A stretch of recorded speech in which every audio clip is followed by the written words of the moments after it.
ये खुले तौर पे हम कहना चाहते हैं, जो सरकार का षड्यंत्र था, भारतीय किसान यूनियन ने उसी षड्यंत्र के तहत और भारतीय जनता पार्टी और हरियाणा सरकार के दबाव में मुझे यूनियन से निकालने का काम किया। इसके अलावा कोई दूसरा रास्ता नहीं है साथियों। हम टिकैत साहब को कहना चाहते हैं, चाहे पंचायत यूपी के अंदर रख लेना और चाहे पंचायत हरियाणा के अंदर रख लेना, अगर आपके बेटे और आपके भाई ने आज की जो मीटिंग है इसकी अध्यक्षता कर रहे हैं आदरणीय वयोवृद्ध किसान नेता चौधरी घासीराम नैन जी, बहुत बड़े हरियाणा के किसान नेता रहे। उनके साथी हैं आदरणीय सूरज भान जी डाया, उनकी अध्यक्षता में मीटिंग का आयोजन हो रहा है। ये हमारा बहुत बड़ा सौभाग्य है। मैं सूरज भान जी का विशेष रूप से आभार प्रकट करूंगा कि 80 साल की उम्र में भी एक आवाज पर किसानों के लिए ये जान कुर्बान करने के लिए भी तैयार रहते हैं साथियों। हमारे बीच में उत्तर प्रदेश के शामली से गठवाड़ा मलिक खाप से खापों की शान है, आपने उनको सुना। बाबा श्याम सिंह मलिक जी अपना आशीर्वाद और शुभकामनाएं देने के लिए आए हैं। उनका भी मैं चाहूंगा जोरदार तालियों से आप अभिनंदन करें। उत्तर प्रदेश से सहारनपुर से भाई विनीत, उसके बाद में मुजफ्फरनगर से अर्पित, भाई नदीम खान, ये सारी उत्तर प्रदेश की टीम है। उसके बाद राजस्थान के जितने साथी आए हैं, दिल्ली प्रदेश से आए हैं, पंजाब से आए हैं और गुजरात से भाई रमेश भिमानी और उनके साथी आए हैं। और साथियों, हरियाणा के 22 जिलों से आप किसी भी जिले का नाम लोगे, वहां के साथियों की हाजिरी आपको इस मीटिंग में मिलेगी। मैं आप सबको दोनों हाथ जोड़ करके और शीश झुका करके आपको राम राम करता हूं, सबको नमस्कार करता हूं।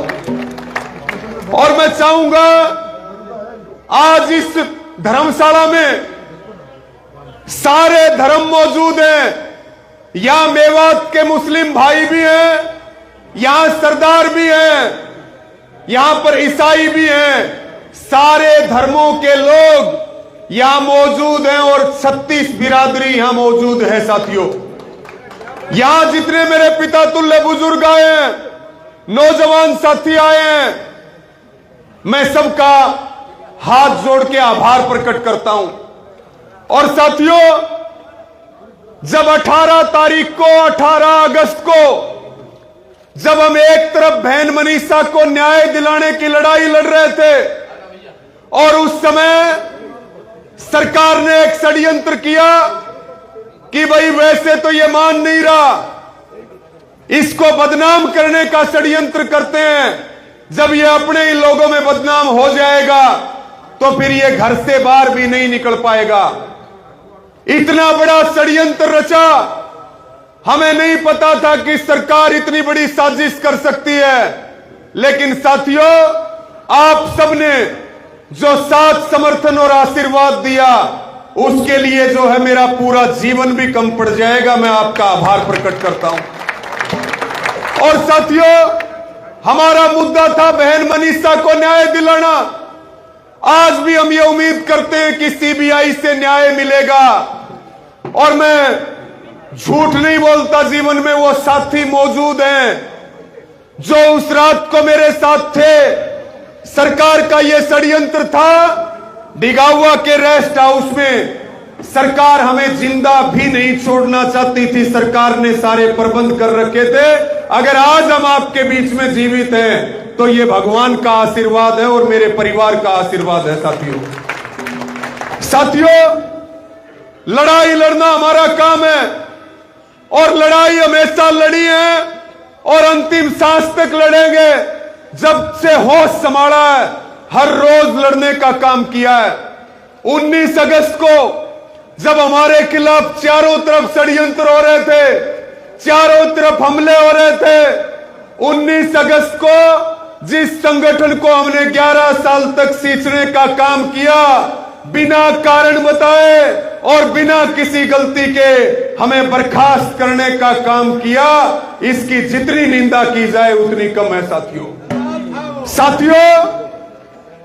आज भी हम ये पूछना चाहते हैं, आज केवल हमने अपने साथियों की और अपने कार्यकर्ताओं की मीटिंग बुलाई है और मीटिंग का उद्देश्य यह है कि आपने जो फैसला किया है कि आगे की लड़ाई नए झंडे और डंडे के साथ लड़ेंगे।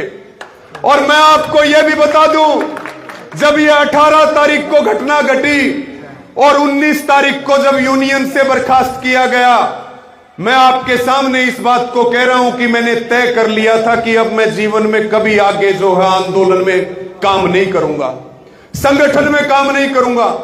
लेकिन 2 महीने तक हजारों भाई, हजारों बुजुर्ग, मेरी बहनें मेरे गांव में मेरे घर पे फोन से लेकर के और सीधा मिलने के लिए आए कि आपको दोबारा से खड़ा होना पड़ेगा और पहले से भी ताकत के साथ लड़ाई लड़ेंगे और दुगनी ताकत के साथ लड़ाई लड़ने का काम करेंगे।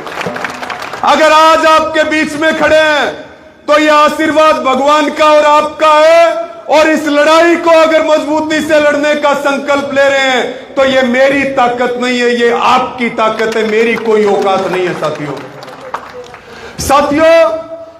किसी संगठन में कोई बढ़िया काम करता है तो यह बताओ कि उसकी जिम्मेवारी बढ़ाई जाती है या उसको यूनियन से बाहर निकाला जाता है? एक बार बोल करके बताओ, जोर से बोल के बताओ।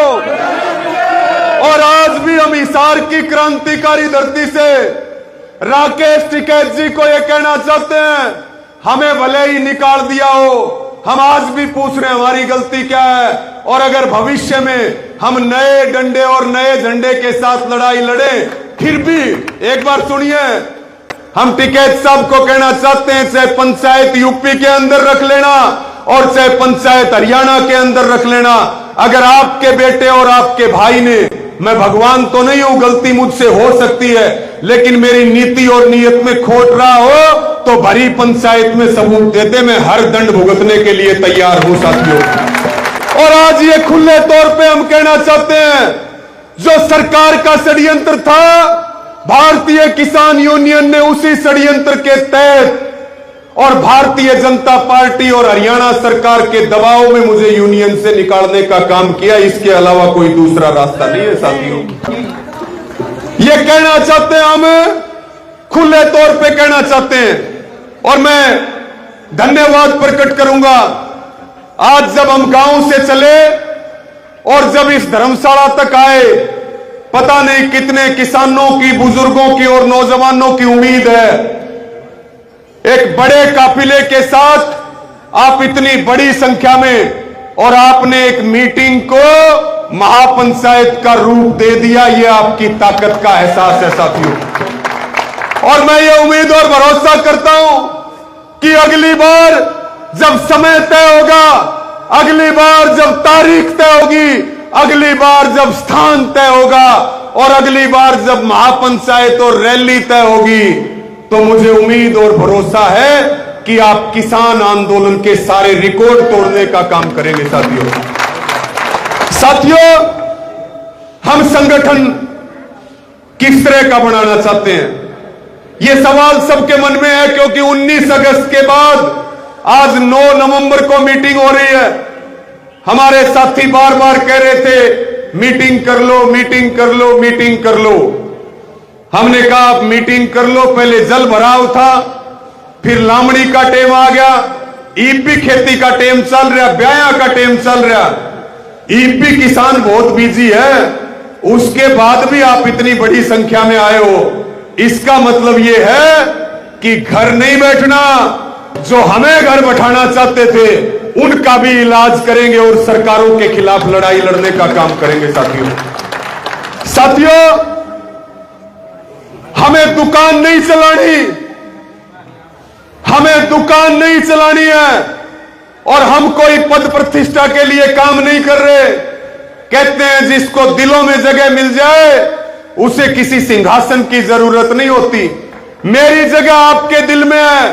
अगर आज भी किसी को यह वहम है कि मैं विधायक बनने की या सांसद बनने की या मंत्री बनने की लड़ाई लड़ रहा हूं, तो इस बात को दिमाग से निकाल दो।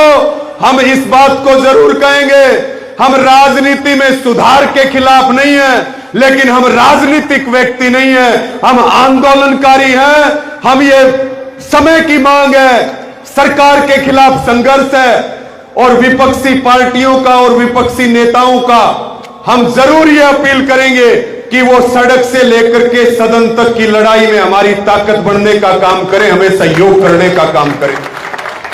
साथियों, पहली बार आज तक मैं जिस संगठन के अंदर रहा, मैंने उस संगठन का संविधान नहीं पढ़ा। बहुत सारे संगठन होंगे, बहुत सारे नेता होंगे, हम सबका सम्मान करते हैं, किसी की बुराई नहीं करते, लेकिन एक सहमति आपसे मैं लेना चाहता हूं कि भाई संगठन बनाना कि दुकान चलानी, हाथ उठा करके बताओ। और संगठन मैं बनाऊंगा या आप बनाओगे? संगठन बनाएंगे हम सब मिलकर के। पहला वो संगठन होगा जिसका नाम भी आप तय करेंगे, जिसका झंडा भी आप तय करेंगे, जिसका संविधान भी आप तय करेंगे और जिसके नियम भी आप तय करेंगे। और पहला वो संगठन होगा जिसमें किसान और जनता रवि आजाद की भी जिम्मेवारी तय करेगी। ये मैं आपको प्रार्थना करना चाहता हूं, ये मेरी प्रार्थना है। 5 लोग इकट्ठे होकर के 5 पत्रकार बुला के भी संगठन बना सकते हैं कि नहीं बना सकते हैं? लेकिन हमने राय शुमारी करने के लिए, हमने एक एक साथी और बुजुर्ग की सलाह लेने के लिए हमने आज की मीटिंग बुलाई है। और मैं आपको ये विश्वास, भरोसा और यकीन दिलाता हूं, इस बात को आप सारे विश्वास करें। आज जो अलग अलग बुजुर्गों ने और साथियों ने सिर पे पगड़ी रखी है, इस बात का भरोसा आपको दिलाना चाहता हूं, जान चली जाएगी लेकिन आपकी पगड़ी को कभी झुकने नहीं दूंगा साथियों।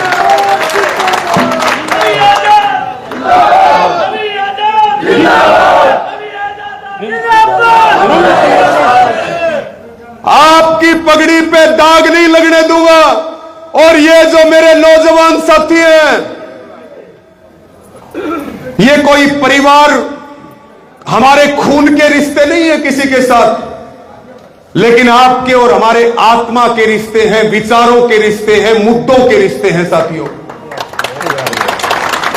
आप हमारे परिवार के सदस्य हो, जितना भरोसा, चाहे मेरी माताएं बहनें हो, बुजुर्गों और नौजवानों, सारों को यह यकीन दिलाना चाहता हूं, आपका भरोसा कभी टूटने नहीं दूंगा, उसको दुगना करके आपको लौटाने का काम करूंगा साथियों।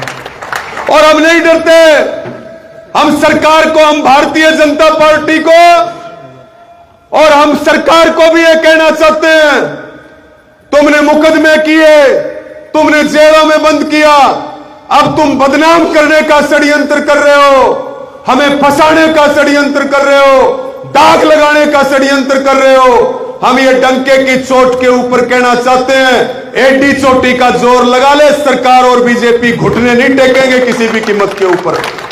ना हम सरकार के सामने घुटने टेकेंगे और ना उद्योगपतियों के सामने घुटने टेकेंगे। इसलिए मैं आपसे एक सहमति और भी लेना चाहता हूं, हम इस पुराने ढर्रे को बदलना चाहते हैं। किसान संगठन बन गए, पुराने ढर्रे चल रहे हैं, ज्ञापन देकर के फोटो खिंचवा ली, अखबार में या मीडिया में खबर दे दी। मैं वो लड़ाई नहीं लड़ना चाहता।